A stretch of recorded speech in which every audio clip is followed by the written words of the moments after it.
Royal. Pagkasabi ko ng pangalan mo, nagmadali kang lumabas. Bakit gusto mo nang lumabas? Masakit po kasi tulad nga noon, hindi ako pinalabas ni Kuya sa, hindi ako pinapasok agad sa confession room. Kasi nga po, mabigat sa akin na maiwan sila, kumbaga. Pero mas mabigat sa akin kung ako yung huling lalabas at makikita ko yung mga alaga ako, kumbaga. Yun po.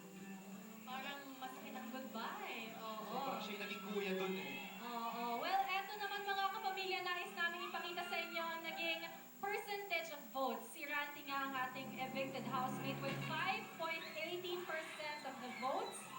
At si Jane ang nailigtas na housemate with 45.40% of the votes.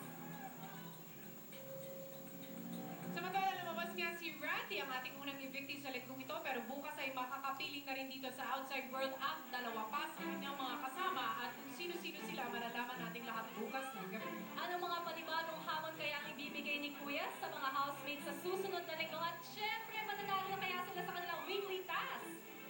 Yes, at huwag po tayong BBTO dahil pagpapatuloy natin ang 5th eviction night pagkatapos ng Rated K. Tama, at gusto kong pasalamatan ang ating mga kumiya dahil trending ang PB5th Division, PBB Laway, Tuloy Laway, and Fourth. Maraming salamat po. Mga kapamilya, iniimbitahan mo po kayo bukas ng gabi sa Eastwood, sa Central Plaza. Live na live po yung 6 p.m. ang launching ng Celestine. My fifth studio album. Live po ako nandun bukas 6 p.m. sa Eastwood Central Plaza.